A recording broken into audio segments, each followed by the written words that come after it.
Welcome to the Andy Social Podcast. My name is Andy Dowling. This is episode 166 with Sahil Makhija. My pronunciation is amazing, I know. And before we kick into this episode, if we haven't met before, how you doing? Nice to meet you. I also play bass in the Australian heavy metal band Lord, and if you love a bit of old school heavy metal, you can go to lord.net.au. We are about to drop a brand new single from our upcoming new album, all yet to be announced. Lots of mystery there, but soon to be announced. So stay tuned. Go to lord.net.au. In the meantime, you can go and check out all of our back catalogue. Our video clips are there, streaming music. It's a really easy way to discover what we're all about. So if you love a bit of heavy metal, you can go over there to lord.net.au and go and give it a crack. In addition to playing in a metal band, I also host the Self-Starter podcast because one podcast is clearly not enough. If you're into small business, self-employment, or freelancing, you can go to selfstarter.com.au and check that out. There's a fortnightly podcast that is released, and there's a lot of blog content there as well. The podcast for season 1 has wrapped up as of December 2018, and season 2 is going to be launching in June of this year, 2019. So stay tuned for that. And if you haven't listened to any of the episodes, go back and have a listen and check all of that out. Maybe you know somebody that needs a little bit of a boost of inspiration. So go and direct them over to selfstarter.com.au. It's shout out time. So if you are new to the podcast, every week, every episode, I thank somebody that supports the podcast, and it can be in a range of different ways. It could be leaving a review on Facebook or Apple Podcasts or Stitcher or wherever the hell you can find a place to leave a review on the internet or in real life, whatever. I'm waffling on. You can be buying a t-shirt or a USB pass or a patch from the Andy Social Bandcamp merch store. You can shout me a beer via the PayPal button over at andysocial.net. It could be a guest recommendation. It could be a message of encouragement. It could be a bit of social media love. I'm getting tongue-tied as I'm trying to explain this thing that I've explained 50 million times. You guys get the drill. Whatever it is, it doesn't matter. It helps me, keeps this whole podcast going, and it's just my little way of giving back. It's the least that I could do. So every week I pick one person that's just done something really cool and put them on public record and just say thank you. So this week's shout out is for Paul Phillips.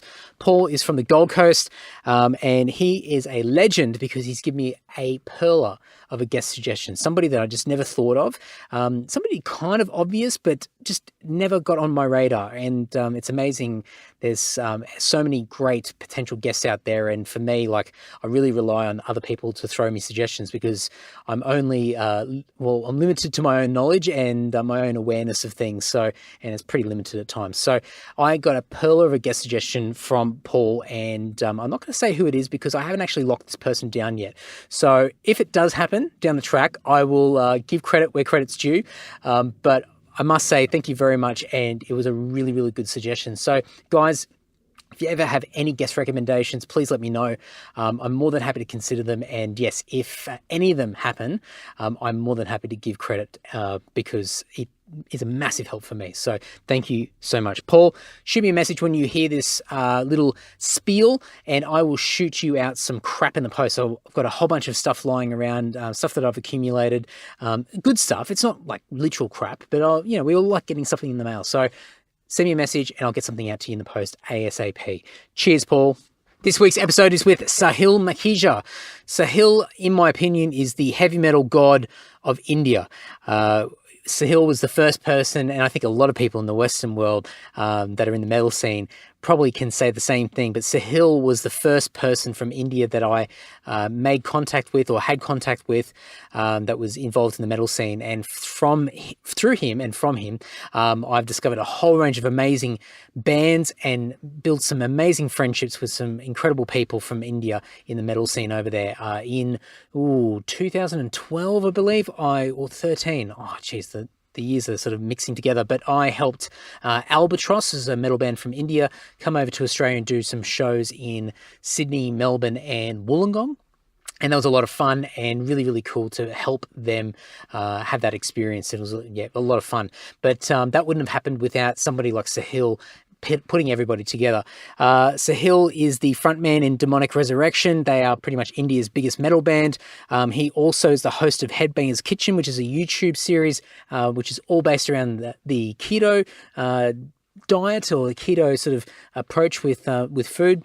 I'm butchering this. I know I'm hopeless with these intros, but Sahil is just this jack of all trades. He's doing a million different things. He's involved in so many different bands over the years as well. He's got his own solo project, Demonstealer.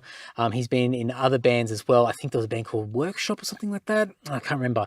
Raju, who was on the podcast on episode, I'm going to have a stab 7, was also in that project as well. So you can go and check out the show notes. I'm sure I referenced it there. But Sahil was also in Reptilian Death, and there's probably 50 million other bands that I cannot recall. But I'm going to dump a whole bunch of stuff in the show notes over at andysocial.net. You can check all that out. Please reach out to Sahil if you enjoy this episode or any of his music. But enough waffling from me. Please welcome to this week's episode, Sahil Makhija. How the hell do you balance all of this? I actually have no schedule in place for whatever I do. I mean, the only thing that goes into my calendar is gigs, if there are any. And back when I was recording bands, I guess I would block a certain day for that recording. Or if I had a rehearsal, that would get locked in the calendar. But most of it is kind of on the fly. And it's basically because I think maybe you could say about 18 years ago decided I wanted to be a metal musician. And in the pursuit of that, I did everything that was required to sort of make that a reality. And I guess I just found ways to fill my time, you know. You certainly have. I mean, I do quite a few things, and part of that is because I think I've got a hard time focusing on one thing and just staying with it. I get excited by lots of different projects, and it keeps me stimulated and everything exciting. But one thing that I have to try and do to keep myself relatively focused is to write something out or have some sort of schedule, just because I forget things. Like something might get pushed to the side, and then days or weeks or months later I go, oh, I haven't done anything with that, and then you go back to it. And so when I see you doing all these different things that you've done over the years, I just think, wow, like it's even more impressive that you don't have a schedule. I mean, I guess the thing is it doesn't make sense for me to always have like a extended schedule, but I mean, I do kind of know what I'm doing. I just said I know that, okay, this week I've got to do X, Y, Z, or next week I've got to do X, Y, Z, and I'll kind of push towards that, you know. So I work around it, I guess, you know, because I do stuff that allows me the flexibility as well. Like since I'm doing YouTube full time now, that kind of gives me a flexibility that I didn't have when I used to work in a recording studio, you know. And that was a bit erratic. And then I had some semblance of a 9 to 5 when I joined this company, Fatado's Music. So, and the thing is, I have, like, when you're in multiple bands also, you can't really set a schedule for anything, because at least in India, it's never been like, okay, we know that we're going to do an album now, we're going to go on tour for 3 months, and, you know, this is the schedule. Like in India, it's like, okay, do we have a gig this month? No. Tomorrow? Hello, we have a gig in like 5 days now because we just got booked. So, you know, you kind of have to work around that. One thing that has been, I've seen it mentioned online in different articles, and you've done a lot of interviews over the years, you specifically, but also your band, Demonic Resurrection, has been a band that has been referred to as sort of like that gateway band to India. Like a lot of people I think a lot of people didn't even know metal existed until your band sort of came out and broke out of the Indian scene, and you have been really sort of proactive with communicating with a lot of people globally. I mean, what was it like leading up to that point? I mean, I know you made that decision, you know, almost 2 decades ago that you wanted to be a musician, but what was it like then, and what sort of challenges did you have to sort of get out and try and get recognized? Like back then, the situation was completely different. There was, I mean, when I got into the metal scene in Mumbai, it was mostly cover bands. Original music was not really being created by bands, and it was certainly not being recorded. So it was largely cover-based bands. The audience expected covers of you. So when we started out at that point, just getting our music heard at a gig was a challenge, because you like people didn't know how to react to you, and in some of the bigger concerts we even got booed and got shit thrown at us. Well, Yeah. So I mean, of course, it might have partially also had to do with the fact that we maybe weren't very good as well. But to, but like it's different if you're a bad band playing a popular song. It's even worse if you're a bad band playing your own shit. I think that's a challenge no matter where you are in the world. But I think when I think metal's difficult if metal's not a popular genre either. So I think Yeah. one thing that I noticed. Yeah, but Yeah. yeah.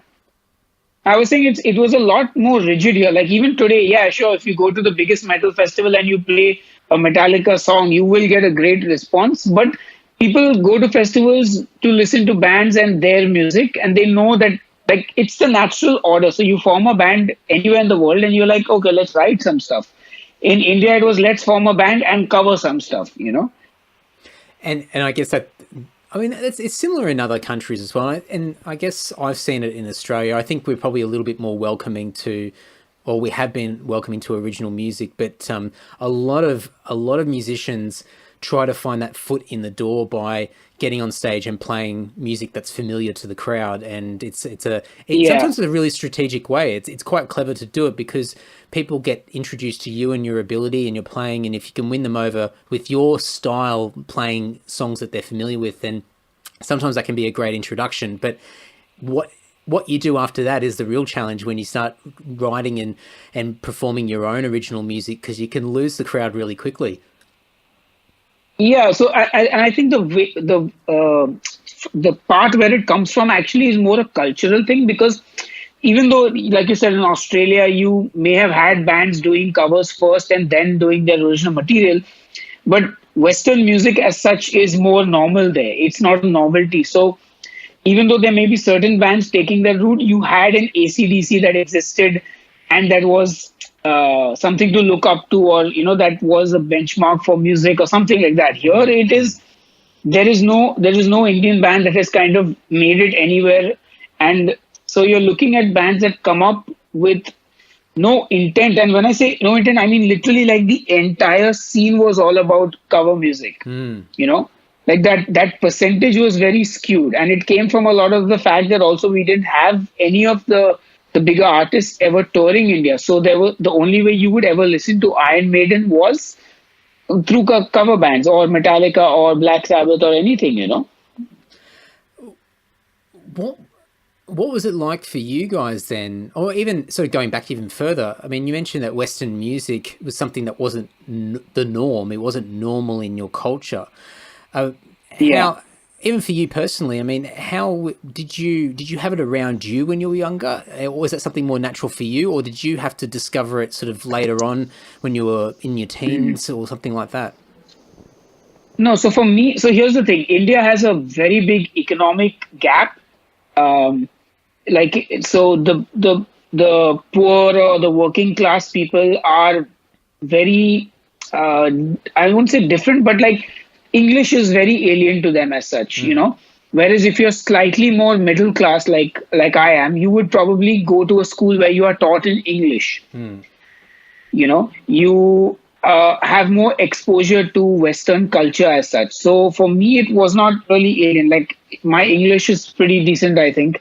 And, a lot of people ask me like, oh, your English is pretty good for an Indian. And I'm like, yeah, that's because we studied in English. I spoke English at home with my parents, and, I was surrounded by, but even today, like if you play English music for the average Indian, they don't really connect to that, For them, the gateway or the exposure to the Western world is through Bollywood, which is our film industry, or, Tollywood or whatever. So even in the sense that like things like McDonald's and burgers and pizzas are very alien to that section of society, which is the majority of people actually. And like I'll give you a good example is, for example, clothes. Okay. Back in the day, I'd say 20-30 years ago, you could very distinctly see and tell the economic divide through the way people dressed.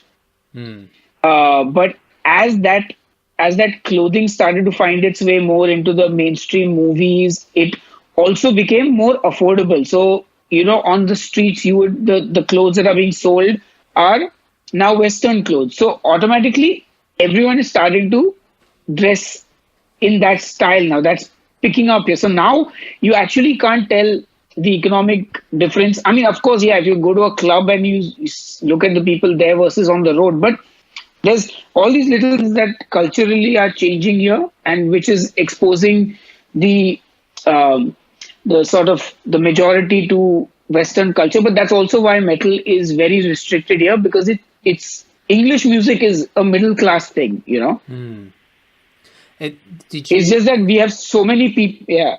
Oh no, go. I was saying it's just that we have so many people that even like if you count the 20% of a billion people, that's a lot of people. It definitely is.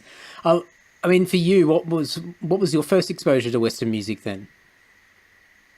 So for me, I grew up in a house where there was quite a bit of music played on the stereo by my parents, and my mom was a real rocker. So she loved Pink Floyd, The Doors. She loved soul music. She loved ABBA. She loved the Beatles. So I grew up listening to all this stuff. Like, in fact, my household was rather Western compared to a lot of other people, because even the food we ate was like what a lot of Indian people didn't really eat on a regular basis. Things like sandwiches and tuna salad and things like that, which if you look in India, there are, again, India also the religious diversity. So things like that, you'll see the Christians of India sort of growing up with that culture, as opposed to, like a conservative Hindu family has a different sort of growing up, as opposed to, say, a Muslim family. So there's a lot of diversity in India. So I think that's also kind of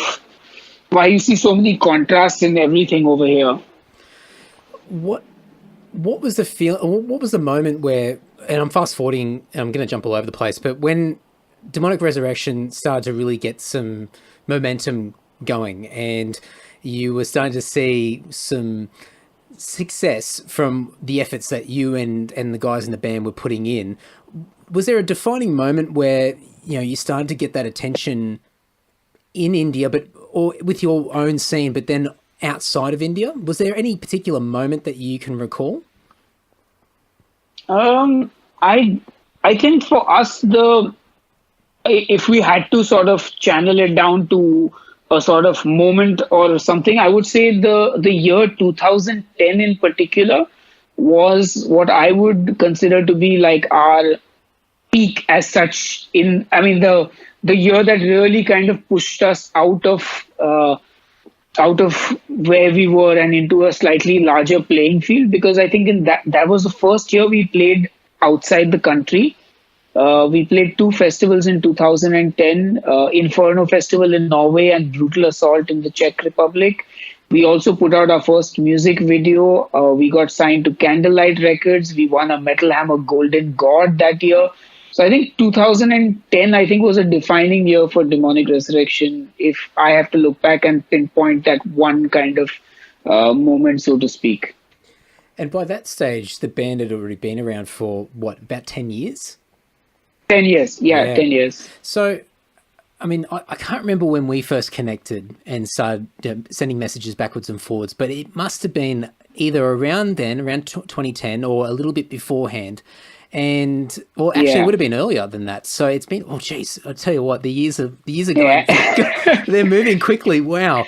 But one thing that I've noticed, and this has probably been one of the reasons why you got those great opportunities in 2010, was all of your networking that you did. Obviously the music's really important, and all the hard work that goes into the creativity of the band and the music that you're putting out, but your networking is something to be really, I think you should be really proud of, and something that I see. It's something that I've measured myself against when I look at the way that you interact and the way that you have put yourself in the conversation with a lot of different people around the world. It's been really impressive, and I've taken a lot of pages out of your book over the years. So was there ever a conscious decision for you to really try and get out there and talk to as many people as possible, or was it just a natural thing because you like the music and you just wanted to talk to people? What was that approach?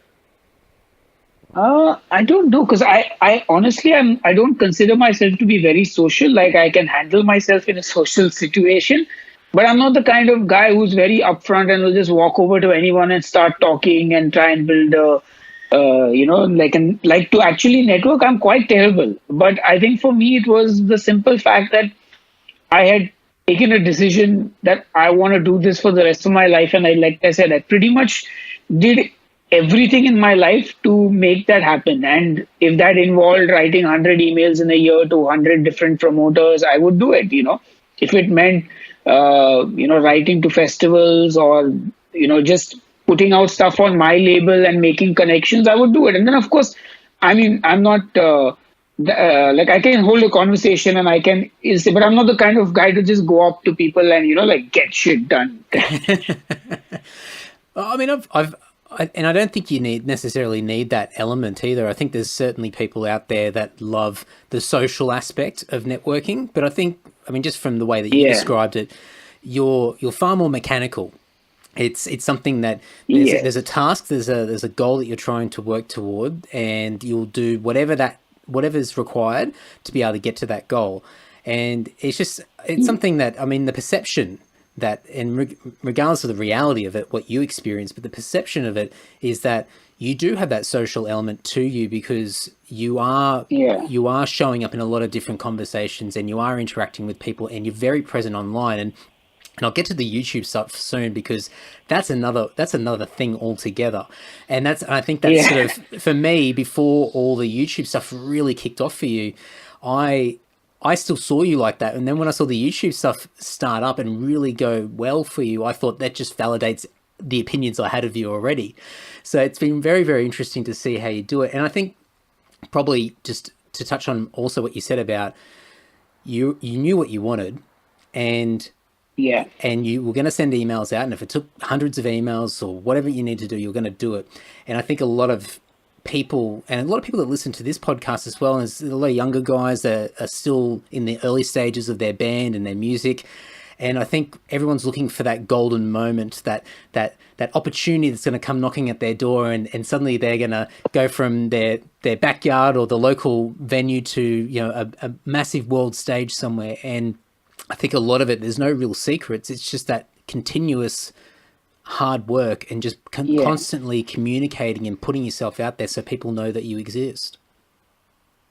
Yeah, absolutely. I mean, that was one of the reasons I had a huge, and I still probably do have, a lot of people dislike me because, they didn't like the fact that I was constantly posting about my band, or I was constantly, getting opportunities that they thought their favorite band should be getting. And I'm like, but I'm the one fucking working my ass off and your bands are sitting and like twiddling their thumbs. How can you blame me for like their, situation? So it has been quite interesting to deal with that as well over the years.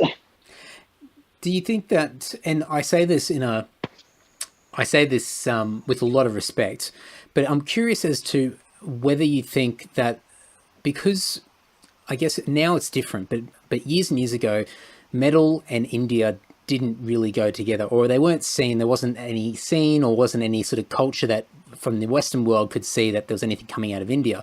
But do you think that for you guys at that time, right place, right time, as well as the music, but having that little bit of that novelty aspect where the Western world was just so fascinated that it was like, wow, like there's this metal band and they're from India.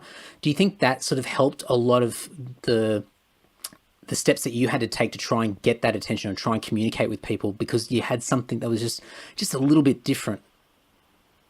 Yeah, I mean, look, I won't deny it. I'm sure there was some sort of benefit to being a metal band from India, but I think the novelty is only till they listen to the music, because at the end of the day, at best, maybe we got our email checked ahead of somebody else who was not from India, but that doesn't really guarantee you anything, and that's the case in the metal world. Like all the things you do don't really matter. Like, for example, like just being from India means nothing. Like, okay, as a festival, yeah, I may see that, okay, great, exciting, Indian band, but Indian band going to sell any tickets? I don't think so. So can't book you. Sorry, nobody knows you here. So, you know, that Yeah. novelty is very short lived. It is, absolutely, and I've seen that with a lot of friends and people in bands, and I think we can unfairly look back at the new metal days where everybody was dressing up in different types of uniforms and outfits, and it was something that grabbed the people's attention, but it burnt out Yeah. very quickly and disappeared, and I think the longevity of a band being consistent and I guess it's very cliche when you talk about metal, but staying true to yourself, it definitely helps in Yeah. the long term, and it separates you from a lot of the other competition out there that does fade away very quickly. Yeah, absolutely. The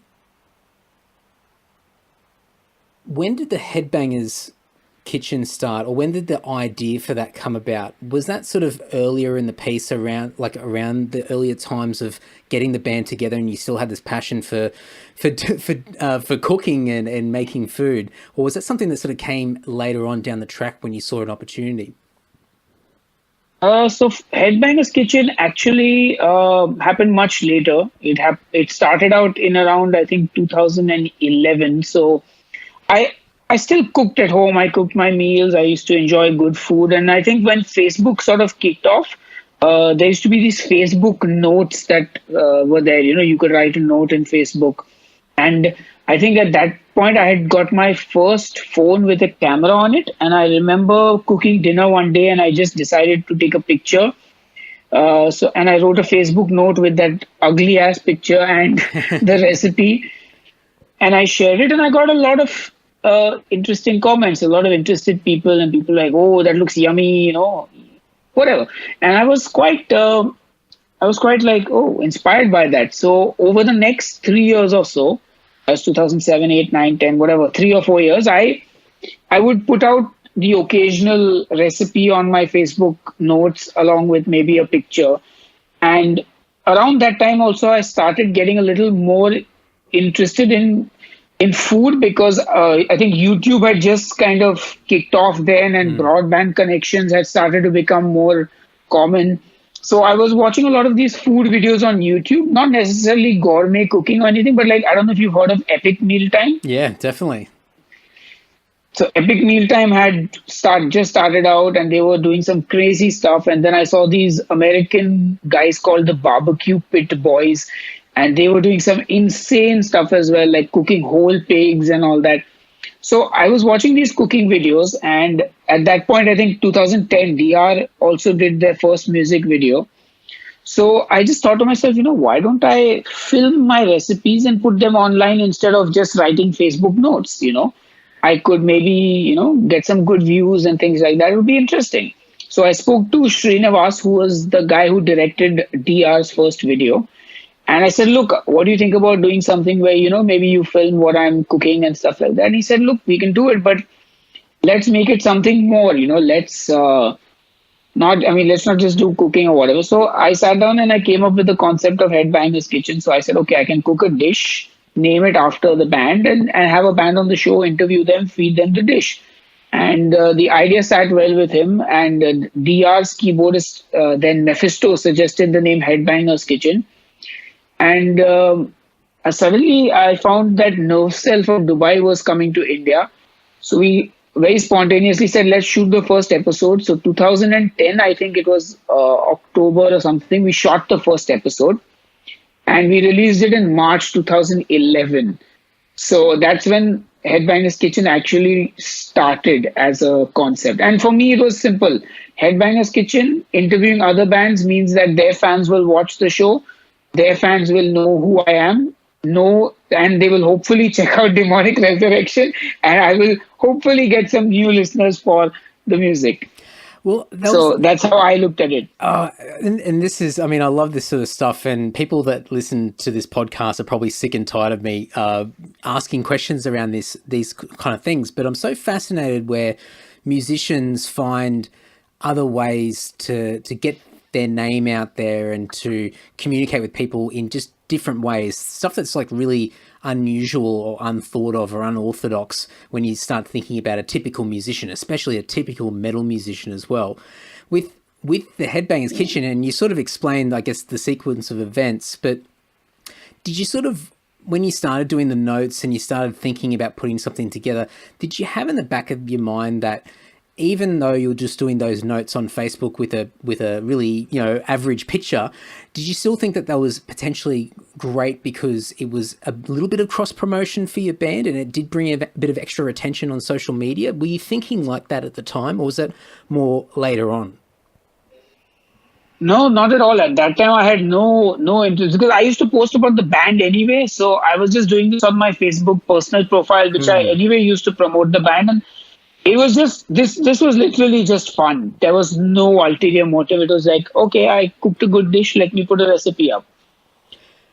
Did you think that? And is it only once you sort of did that first concept video, got that up, and obviously had the name Headbangers Kitchen, that you started to think, wow, this could open up a number of different opportunities, not just attention on the topic of food and the novelty of it being surrounded with metal, but also this could help you personally, your profile, the band's profile and things like that? Was that sort of around that time that you sort of started to see the bigger picture? Yeah, so when we started the show, I always thought that, okay, great, this is a good way to get people, to know about the band. I mean, see, for me, I've never cared about my personal fame, so to speak. I think that's a byproduct of wanting to get your music out. Like for me, if you gave me an option to snap your fingers and nobody will know who Sahil Makhija is, but they will all be Demonic Resurrection fans, I'd do it in the second. But it's kind of like the unfortunate part that I am the singer of Demonic Resurrection, so I'm stuck with it. Like. Have you struggled with any of that sort of stuff over the years of having, I guess, your face there and being seen as that front man in the band? I think not so much. I think for me, more of the problem was that I did too many things, which is why people who connected with me didn't always do it because of the music. So, and that's still my biggest, the thorn in my side, so to speak, even today, is that like, all these kids from India who want to become metal musicians or want to do something with music constantly add me just as a contact. And a lot of it is because I was doing my record label, I was organizing shows, I was, doing workshops on how to make your band successful, I was doing the cooking stuff. And I was with a music company, Fatado. So the thing is, a lot of people who wanted to connect with me online were always like, for something other than the band, as opposed to had I not done anything else on the side and I was just the frontman of Demonic Resurrection, then, people who do try and connect with you are largely people who are your fans and therefore your music. And even today, like, more people know me now for Headbangers Kitchen keto recipes than for Demonic Resurrection. So, that's a bit of a odd thing for me. Oh, and I mean, I remember the first videos that you put out, and I see the videos pop up every now and then, and I will admit I haven't watched every single one, but I watch them every once in a while. But I hadn't seen any for a little bit, and so the other day I went on your YouTube channel and I thought, I wonder how it's going. I wonder if you're still posting regularly and putting stuff up. And I went and I looked and I thought, oh wow, this is incredible. This has grown so much over a very short period of time, especially over, I'm just guessing, over the last year or two. The channel is massive now, and you've got so much attention, and your face is Headbangers Kitchen. Your face is, I mean, and I know you changed a couple of YouTube channels with your own name, and you've got a Demonstealer account now with all your music on there. But you've embraced video so much, and so for whether you like it or not, your face is recognizable, and people are associating you with what you've created. You created this monster, but it's incredible. And when, I guess, with Headbangers Kitchen to begin with, was there a point in the last year or two where suddenly it just spiked and it started to really sort of kick off or accelerate? Yeah, so it was actually about just about 3 years ago when this all started. So like I said, I was doing the whole original format of I cook a recipe based on a band and I interview that band and I feed them the recipe with a dish and they tell me how they like it, etc. So I did that for 4 years actually with the channel. And in the 4 years, I think the first year I had these guys who did the DR video and they try to monetize the channel and get sponsorship for it and try and basically make something out of it. And we had no luck because I guess it's still a very niche market, in the country. And again, I guess there were not many viewers as well. It was a small number back then. And then I did 2 seasons on my own. Like I was doing an episode a month, I think, at that time. And 2 seasons on my own, self-produced. I hired people. Season, which I tried successfully. And then I was like, man, still this thing hasn't taken off in a big way. And it's got no returns for me at all in any way or form, So I was like, okay, I'm done. And I literally said, I'm done with Headbangers Kitchen. What I will do though, is because I still do like to cook and I am going to cook at home. Instead of hiring a production team, shooting it in my living room where I have to move all the furniture, get the gas cylinder out and set up a whole cooking station, I said, I'm just going to film it myself when I make something nice and I'll put one camera and I'll do it myself and I'll edit it myself in some software that works on my shitty computer. And I started doing the videos again. And I was enjoying myself. I didn't have to do it regularly. I was having fun doing the thing again. And then I actually did for a point start bringing a few musicians on as well. But I think it was around December 2015 that I actually started the keto diet myself. And I uploaded those videos because I was like, man, I'm eating cauliflower-based pizza and using zucchini for spaghetti. This stuff is awesome, So, like, let's film it and put it up. So I put up these keto recipes, and that's when the buzz started. So I started to see a little bit of traction on the channel. Like more and more people were like, hey, this keto diet is cool. I'm looking for recipes. Can you make some more? And I was like, yeah, okay, awesome. I'm going to do that. And at that point, I also was with a company that manages YouTube channels. And I sort of told them that I want out of the deal. So I split with that company around, I think, 2016 in the beginning. And I think from the 5 years that I was with that company, I had earned $135 on YouTube in 5 years.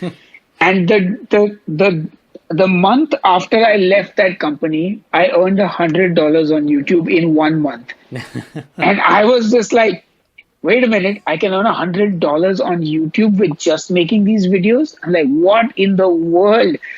So I was like, this is exciting. This is motivational. So I just continued with it. And the thing is, I didn't even have to promote it that much. Like there would be people waiting for videos, constantly commenting on it, saying, hey, can you make this now? Can you make that? Can you try this?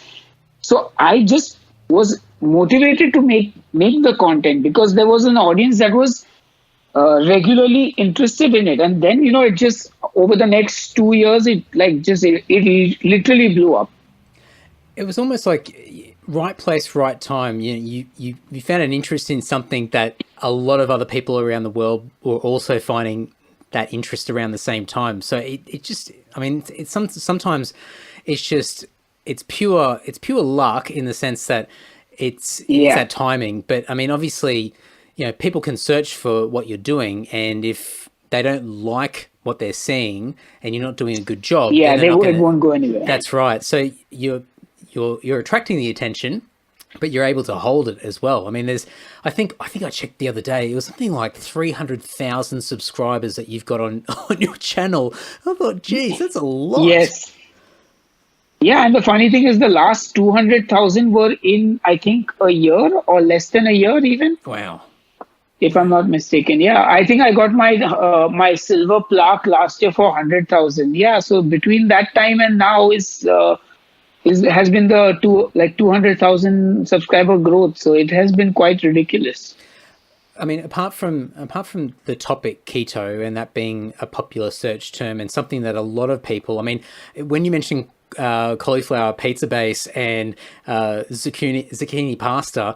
That's exactly what I eat at home, and my wife's obsessed with that sort of stuff. And so it's a global thing, and so many people are interested. But what do you think in addition has helped sort of exponentially grow that audience over the recent time, up to 300,000? Has it been the consistency of your videos? I mean, is there anything else that you can think of that sort of helped?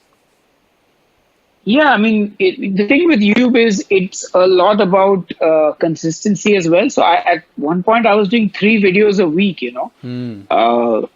so that is a regularly uploading stuff. Plus, again, it's the quality of the content. If the content is good, people do want to watch it. They will share it on social media. They will promote it themselves. Like I said, I literally over the last year I haven't posted a single thing from Headbangers Kitchen on my personal profile except for when we reach the subscriber milestone, because I'm like, I don't need to promote my episodes because the people are watching it any which way. That's right.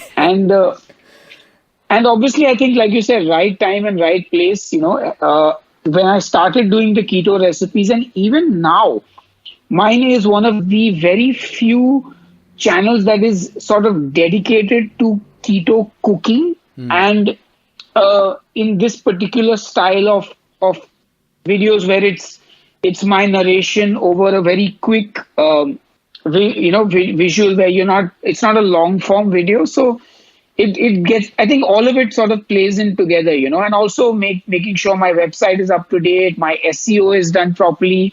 I make sure my thumbnails look good. I tag all my videos properly. I, set a schedule to upload, and I know when I'm doing stuff. So I think all those things, and again, interacting with the audience, replying to every comment that I can, all that stuff, man. Like, honestly, all that is also stuff that helps you push your channel forward. But of course, the main thing is content. Oh man, it's almost my Bible when it comes to the internet, and whether it be just your normal personal Facebook page or whatever, if you want people to see what you're doing, you've got to keep showing up, and I think a lot of people give up very quickly because people aren't paying attention and not getting enough notifications, so they think, well, it's not working, so I'll stop. But that's the most important part point in time is when you've got to push through those challenging periods where you think nobody's paying attention, but by just sticking around and being consistent and having that longevity, it does pay off in time. Yeah, it does. And I think also people have to realize that it is unrealistic to expect every person on your list to kind of hit the like button, leave a comment. A lot of people are scrolling through their feed, so maybe they even see what you're doing, but they don't stop there long enough because they've got like 100,000 other people's shit to check out as well. Yeah, for sure. You mentioned just before that, or earlier in the chat, that you're now doing YouTube full time. Yes. So what on earth does that look like? Because, and I assume that primarily has come from Headbangers Kitchen. It is only Headbangers Kitchen. Only Headbangers Kitchen. Okay. So, I mean, obviously the monetization of the channel is obviously helping. I've noticed that you've got merchandise as well. You've got Patreon as well. Is that are they the main sort of streams of income that come through that help, or are there other things that are sort of not as obvious that are giving you these opportunities? No, so honestly, for me, it's actually just the YouTube revenue that is the main source, which I was able to supplement largely by my website, actually. So my website and YouTube are 50% of whatever money comes into my bank now. Like, those are the two, my paychecks, so to speak. How does that feel and looking back to years and years ago, where you made that decision that, all you wanted to do was music, and you are still doing it, but for you to think at that time that you would one day be, and I know YouTube wasn't a concept back then, but to be having your own cooking show, more or less, and doing that full time, like, that would have been the most foreign concept for you back then. Yeah, absolutely. It's a completely alien thing to me. Even today, it's like hard to believe that this is what I'm doing, Like I'm making YouTube videos for a living. That's crazy. And I guess the cool thing that makes it even better is that you're able to put your own style to it, but also, just gently add in a little bit of heavy metal along the way, and do it in a way that's that doesn't scare anybody off, but it shows what you're passionate about, which is obviously music and food together. And I think that's cool. I mean, you're ticking two really important boxes for you personally. Yeah, I guess, given that I dedicated, well, actually at this point, 50% of my life to heavy metal, it's a part of me. So it was going to follow me every which way anyway. So there's no escaping that. And I mean, I know that you mentioned at the earlier stages of doing the YouTube channel, and you had friends that were helping out to do those first few videos. But one thing that I've noticed that you do really, really well, or appear to do really well, is that you've got this very strong do-it-yourself DIY approach, whether it be with the band, your solo projects, other projects that you've been in over the years, or Headbangers Kitchen. A lot of it seems to be you calling the shots, you running the show, you recording everything yourself, filming everything yourself. For the most part, you're not. I mean, I assume that you weren't born with all these skills straight away. It's taken time. But for a lot of people, they sort of look at someone like yourself that's doing all these great things and doing it at a really high quality, and just think, oh, I haven't got any skills. Like there is no way I could do any of this. And where would I even start? But for you, and I think going back to what you said earlier, where when the band first started and you had stuff thrown at you when you're on stage and booing, and you said you weren't that good at the time, where did this all come from? Was there always a thirst for learning or growing, or where's it all come from? Yeah, I guess you could say to some extent it is a thirst for learning or saving money rather more than anything. I think, I will be honest, it has a lot to do with the fact that money is not easily available, and, you have to, everything costs a lot of money these days. So even back then when I started out, there was no way I could afford to take my music into a recording studio and record it. I had to work with what I had, so that meant I had to record with a microphone plugged into the line input of my computer. I did it, and I think it was a matter of just I want to do this, but I'm not going to let the fact that I don't have the money stop me.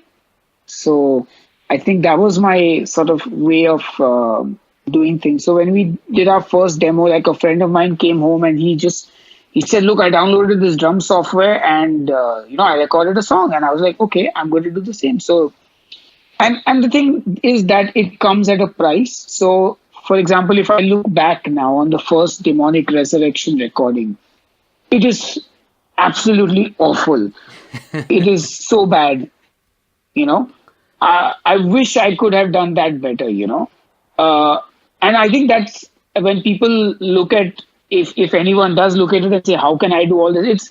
It's one or the other. So either you learn and you live with the mistakes that you make as a musician or a producer or whatever, or you go to a professional and you do the learning on the side till you are at a level where you are happy to put it out, And in my case, I think back in the day, there was no home production done by anybody. I was one of the first people doing it, So bands used to come to me and record. And in fact, I'm very sorry for making all the bands sound like shit.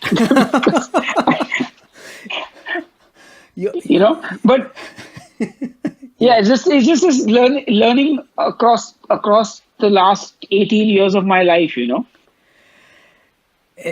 And for you, I guess being online and networking, whether it be intentionally sort of putting yourself out there or not, I assume that you probably would have learnt a lot from other people, because you've, whether it be your solo stuff or the bands, you've worked with a lot of artists that live in other parts of the world, and artists that have already built really amazing careers in metal.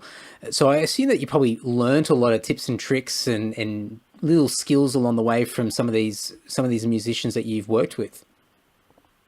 Yeah, absolutely. I mean, I'm always learning from anyone and everyone that I interact with, that I work with. There's always something to learn, So, when I was working, so when I got a job in a recording studio, I was learning things there which I could then apply to Demonic Resurrection. I was working with a promoter of a big festival in Mumbai, so I learned a lot about, managing shows from there. So it's just, it's like literally like you pick up the skills or you learn to look online for tutorials or something or the other, and, try and improve your skills consistently, I think that's for me the most important thing is never stop and think I know it all and I don't need to improve. You have to constantly improve. You have to constantly look for a way to grow. I think when you lose that, I think you just lose that energy of just being alive. I think at least that's the way that I feel anyway, because I think I've always got to be striving for something. I've got to see some progress, whether it be physically or mentally or whatever it might be. I've got to find a way to know a little bit more than I did the day before. Absolutely, yeah. And I think people who stop doing that, they just become bitter old people. Yeah, absolutely. I know a few. The one thing that I've noticed, I mean, especially with your solo stuff, and you put out a solo album last year. I have to keep remembering I'm in 2019 now, not 2018. But last year now, under Demonstealer, of course, and it was called The Last Reptilian Warrior, I think, off the top of my head. Yeah. Yes. One thing that's really cool about that, and I sort of touched on it a little bit, is that, this is, for the most part, all you. And you've got this long list of these really great guest musicians that have been featured on particular songs along the way. There's like guys from Aborted and Skeptic Flesh and Nerve Cell, and even there's an Aussie on there as well, Daniel from Neo Blivascaris. And so it is a really cool list of people. But I mean, I watched one of your video clips for the title track, I think it was, and it's just clips of shots of you playing each of the instruments and obviously, singing as well. And it's just so cool to see somebody just take the initiative and just create it themselves, because logistically to create an album on its own is such a massive task, to have a collection of people and write and demo, record, go through that whole process. But to do it yourself is such a massive feat. Yeah, I mean, I think this all started a while back. It actually started before my second solo album. I wanted to sort of do individual songs with drummers. That was my original plan. Like, I don't know where I got the idea from. I think it came from an idea of possibly doing a solo album where each song had a sort of different lineup of Indian musicians, which I think later transformed into getting different, I think I had a realization that you could actually hire musicians, like some of your favorite drummers actually do session work. And it might be quite a realistic possibility to have them play on your songs. So I remember, I think I wrote to a couple of drummers, and I think at that time, George wrote back and said, I'd love to play, but I would rather do the entire album rather than one song. I think that is where it kicked off. And I said, okay, I mean, it's George Colliers. He's saying he'll play on my entire album. I'm not messing around with that. Let's do it. And I was very lucky at that point. There was a company that was willing to sponsor the album as well. So everything just fell into place. And I was like, great. But I still had this idea that I wanted to do songs with different drummers on each song. And again, it was very spontaneously. I think Kevin Paradis posted a Benighted cover playing at 270 BPM. Yeah. I literally messaged him and said, listen, are you free? Can you do a song? He said, yes. I ran down to my studio and I actually wrote the song at 270 BPM. Wow. Yeah. And I think that just sort of made me say, okay, you know what? this is great, and maybe I should start writing to some other drummers. And I think my plan was to upload one video on YouTube every month, one new song.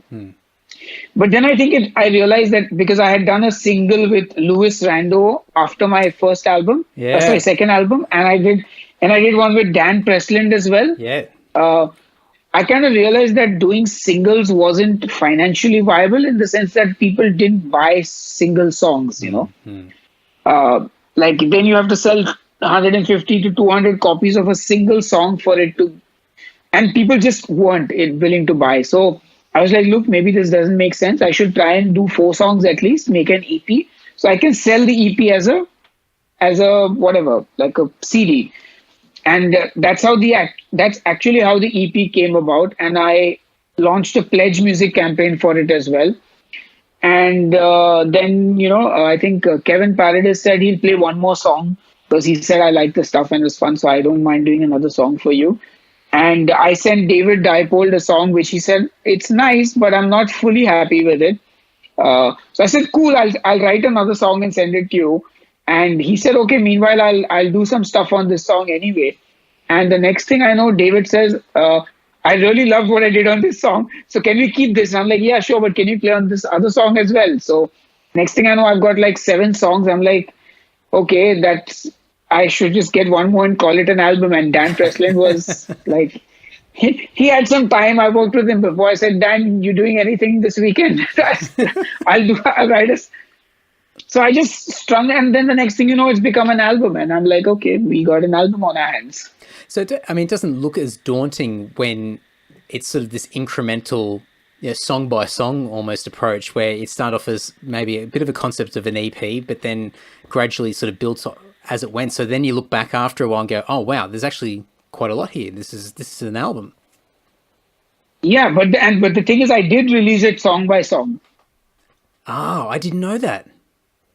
Yeah, I did release it. So it was during the pledge campaign itself. So while the campaign was on, the songs were being released one at a time with videos of each song.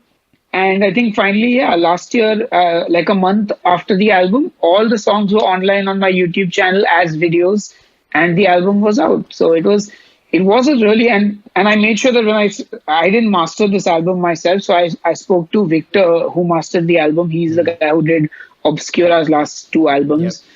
And I said, look, I'm doing this, so there are going to be multiple drummers. You know, the only thing I can guarantee you is that the guitar sound will be pretty much the same, but even the bass players are different. So just be prepared for this. So he's like, okay, cool. Then, you know, we can do it in this.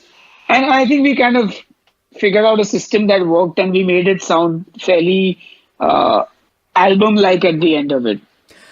I love the fact that you released it song by song, and I didn't even realize that, because that's something that I've always thought about with how the industry's changed and the way that people consume music, thinking about just really unusual ways to promote an album.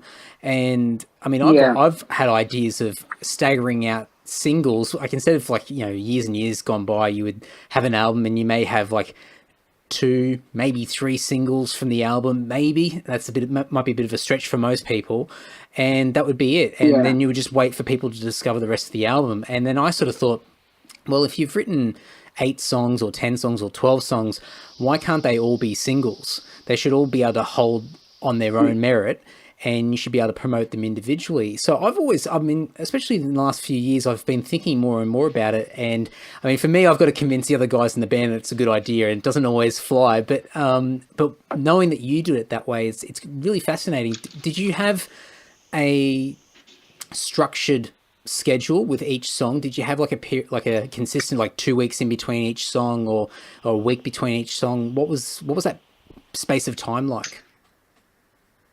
So yeah, I wanted it to be every 2 weeks, but unfortunately my recording deadlines were often disrupted by myself. So it took a little longer, but it was, I think, generally 2 to 3 weeks between each song being put out.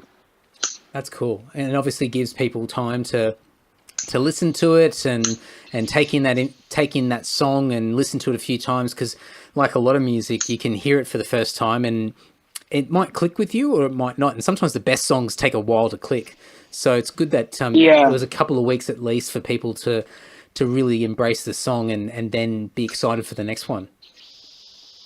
that was the whole plan, and even with DR, we kind of did put out a fair amount of content for the last album as well. We did put out a lot of videos, so yeah, that's important to kind of keep that content going, because a lot of people are more visual these days than audio. And I guess with the consumption of music changing quite a bit, one thing that I did notice with that album is that you released only 150 copies in total, physical copies, and only 50 of them were actually your normal stock standard CD release, and then the other 100 were like a limited edition. I think it was like a some form of box or box set or something like that. Oh no, I think I did 300 copies. I did. Oh, okay, of that. So, I mean, it's still, and I guess I can see this with a lot of bands. A lot of bands are reducing the amount of albums that they're printing. So, obviously, CDs don't sell as much as they used to. Was this something that you struggled with over time, that like, especially like, you had your own label as well years ago, and working with a lot of bands, and also just Demonic Resurrection, that you had that challenge of having to adjust to people just not buying music anymore, or buying it in a different way? Well, this has been the bane of my existence, to be really honest. Like, I've constantly had CDs to sell. I mean, especially luckily, most of DR's albums I've been able to push to the point where they sell out, even though it may take 3 years or 4 years or whatever to sell, but it's always, I know that it's going to sell out at some point. So even now, I think the Dasha Avatar album, I have maybe 20 CDs left. 20 CDs left. But with all the other releases on my label, I have had to struggle to move a lot of them. So, like, I released Behemoth's album Evangelion in 2009, and I did a special limited edition box set, but I printed 1,000 copies, being quite ambitious, thinking, okay, Behemoth, man, they're huge. Next thing I know, I'm like 600 copies floating in my house. And I was like, I am so screwed, because I paid for everything in advance, because I was like, I don't have the manpower to keep accounts and then send Behemoth statements, and then I was like, I paid you a one-time royalty for 1,000 copies, and I'm just done. So the Behemoth albums literally basically became a freebie with all my other releases at some point, and finally, I think last year or year before last, there's not a single copy anywhere near me. And then I learned my lesson from that. So when I had the chance to release the Dimmu Borgir album in 2010, I said, okay, I'm going to be smart this time. I'm going to do only 500 CDs, and in that I'll use half of it to make box sets, and half of it I'll sell as regular CDs. So I did that, and I'm still here with 63 Dimmu Borgir box sets unsold. The CDs, I think the last 60 of them I gave away free with my album sales, the Demonstealer and the Demonic Resurrection stuff. Same with a lot of the other bands I put out, Devoid, Albatross, like Workshop, my other comedy rock project. So literally, I mean, because I was just like tired of sitting on these CDs for like 10 years and stuff. So I was like, just get them out of my house. And so now I'm on the lowest stock I've ever been. So I've got 23 Dasha Avatar CDs. I have, I think, 20 of my latest solo album. I think I have 30 of my second solo album. And I've got box sets of only my solo albums in stock. So I'm hoping that maybe in 2019 I will be free of all leftover stock of anything, and I will have a clean slate. A weight off your shoulders. Yes. I look forward to at least 1 month of sleeping without any CDs to sell in my head. Well, I mean, I've noticed that, I follow you on Instagram, and you're doing your Insta stories, and you do a really good job, because you're just constantly hustling to get those sales, and then you get a sale. Like, I'm watching the stories as I'm flicking across the stories that you put up, and you've like got this album to sell, blah blah blah. This is how much it costs, and then you go a couple of stories over, and then you're doing a screenshot of somebody that's actually bought the T-shirt or bought the CD. Yeah, and it's like, and I'm looking at going, it works. It does work. I mean, it is it is a lot of hard work, and it can be frustrating. And I've got a garage that's filled with boxes and boxes and boxes of CDs from years gone by, and sometimes I like the idea of that, because sometime down the track maybe they might be more sought after, or eventually they'll sell out over time. But at the same time, you look at them and there's this little bit of stress there, this tension where you go, they shouldn't be here. They need to be somewhere else. And I don't want to throw them out. I want to try and make sure that they're used for their purpose, to be listened to. But you sort of look at it and go, oh, they've got to go. They've got to go. They've got to move on. Yeah. Yeah. And it's actually a lot of money. Like, people don't realize that at some point we become so sort of immune to it. You don't realize, but that's actually your money sitting there, which if you had put in a bank, you would be getting interest on it. Oh, I mean, I understand the concept of interest, but I never thought about it like that. Now I feel even worse. But I mean, at the same time, I mean, a lot of the good thing about the do-it-yourself sort of concept with bands is that, not all the time, but I think because the cost per unit to print, your basic CD, your normal version of a CD is fairly low, and you can usually sell it with a bit of margin in it. So you usually don't have to sell a large percentage of the stock to be able to at least make that immediate money back, unless you go all out and you have a massive upfront cost like your Behemoth one. But but I sort of look at my stock now, and I think about the retail value, not what I paid for it, and I think, oh geez, there's like probably $25,000 worth of stock here. But it's not $25,000 worth of stock. It's $0 worth of stock at the moment until it's actually sold. So I've got to, you have to try. You got to get it out there. But I look at your stories on Instagram, and I really love the idea of me completely copying what you do and getting on the Lord Instagram and holding up CDs and just saying, this is the CD, we're going to sell it, here's a picture of it, let's do it, and just hustle every day and just keep doing it. And it's in my head. Like as you said, you want a sleepless, you don't want any more sleepless nights about trying to sell CDs, and I'm having sleepless nights thinking about maybe I should be getting on Insta stories and selling some CDs, or what other way I can find, even on YouTube as well. It's I think from my end there's a hesitation with video, and and being in front of the camera and talking at myself is always a struggle. Do you have that struggle with Insta stories in particular? I mean, obviously the YouTube channel helps quite a bit. Yeah, I think I've passed any sort of camera phobia that might be there. It's just so second nature to me now, because I'm constantly in front of it. And I do live streams on Headbangers Kitchen on Instagram and things like that. So yeah, it's just normal for me. And I think I've, like any I think all the names I've been called have stripped me of any dignity that comes to not pimping your stuff out. So I have like no shame about doing it now. Well, I guess when you've got so many eyes on you these days, you can't afford to worry about what anybody else thinks or says. Yeah, I think you have to just sort of let it go and just do your thing, man. Like, at the end of the day, half the people who are sort of getting on my case about shit are kids who have never even worked a day in their life. They've never had to pay their rent. They don't know shit. They'll grow up and they'll figure it out, So you sounded like an old man there, a cranky old man. Indeed, I am, sir. Oh, don't worry. I'm noticing myself making comments like that quite often now. I'm like, these kids don't know what they're talking about. When I was young, I had to do this, and you think, oh, geez, I've heard this before, and I was on the receiving end of it. So times have changed.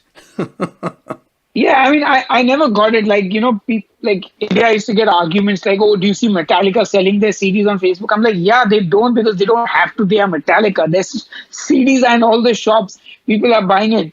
There's all these metalheads who have this idea that metal should not be sold, you should not be pimping your CDs, and especially in India, because there was never a culture of doing this. Like, you never saw a band selling merch and CDs at a counter ever. Like I was one of the first people doing that actually.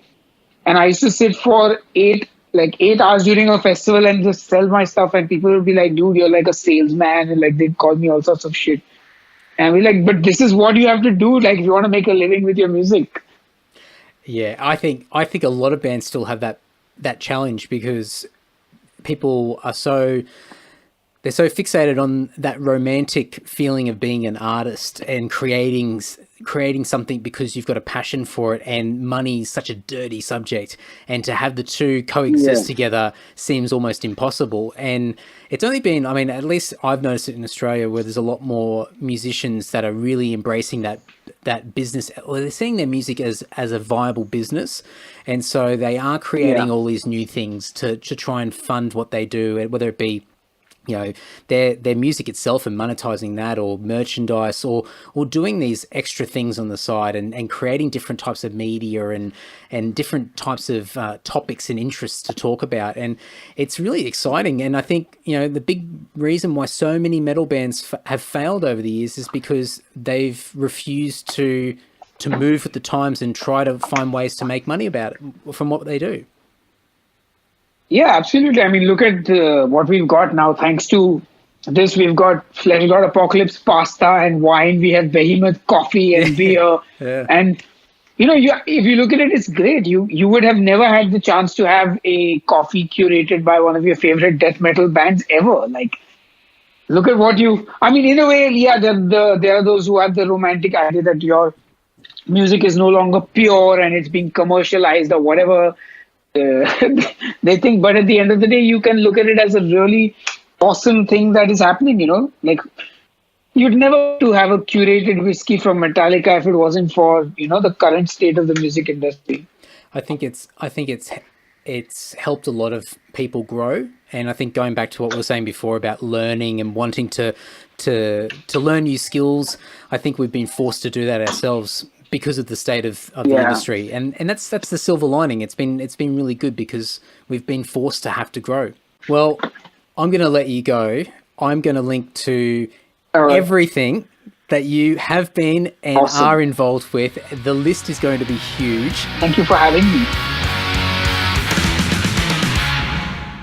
If you want to reach out to Sahil and check out his music or Headbangers Kitchen and the whole range of things he's involved with, you can go over to andysocial.net, click on the show notes for this episode. Everything that we discussed will be in there. And if you're listening through a mobile device, you should be able to click through the show notes and there'll be a bunch of clickable links there straight to Sahil's social media pages, all the bands and the music that he's been involved with, Headbangers Kitchen, everything will be there. So go and check that out. But andysocial.net, as with every episode of this podcast, is the best way to learn more about these guests. Couple of updates before we wrap up. If you are a fan of the band being Lord, we have a brand new album coming out very, very soon.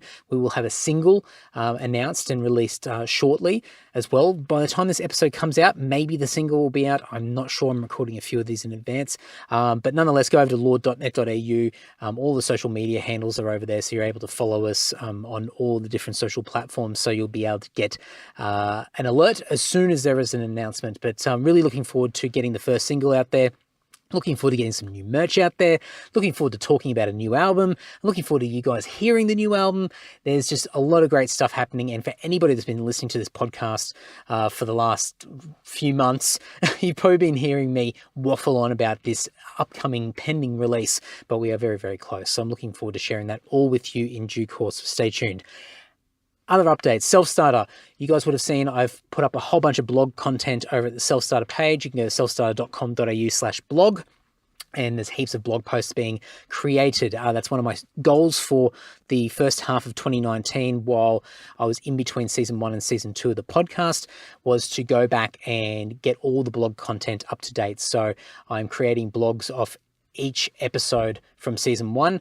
I've still got quite a few to go. I think I'm almost halfway through.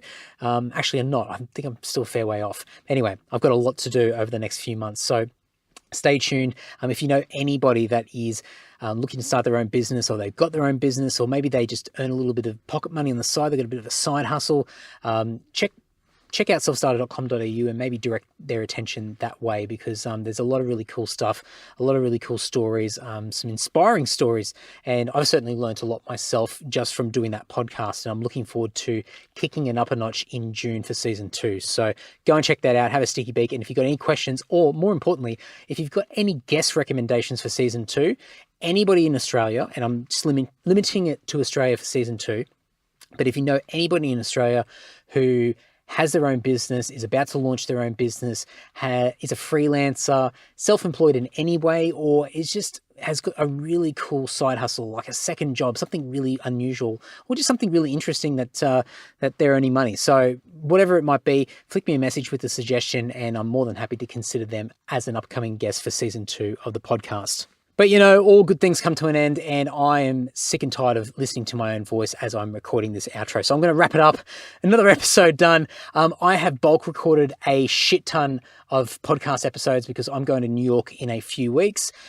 So I think as of the time of me recording this intro, and I'll tell you, this outro, I should say, this is the outro. I am sitting at the cemetery at Gerringong, overlooking the ocean. It's quite nice. If you want to have a bit of a sticky beak of what that looks like, you can probably go over to my Instagram page and there'll be a photo there. You can go and check that out. Anyway, I'm waffling on, but I'm going to New York in a few weeks. I've recorded as of today, right up until I think the beginning of May. So the poor sods that are just doing podcasts with me now, they've got to wait until their episodes come out. So I'm banking up I've never recorded this many podcast episodes in advance than I have now, and I've got a bit of a goal. I want to try and get right up until the end of June before I go away to New York at the end of February. So we'll see what happens, but already I've got more than enough to tide me over until I get back into the country, and I've got some really, really cool ones for you guys to check out. So stay tuned, do all the usual stuff, subscribe and follow and all that shit. Share these episodes around, and I really hope you enjoy the upcoming episodes as much as this episode and the previous 165 episodes of the Antisocial Podcast. That is enough from me. Until next week, ta-ta.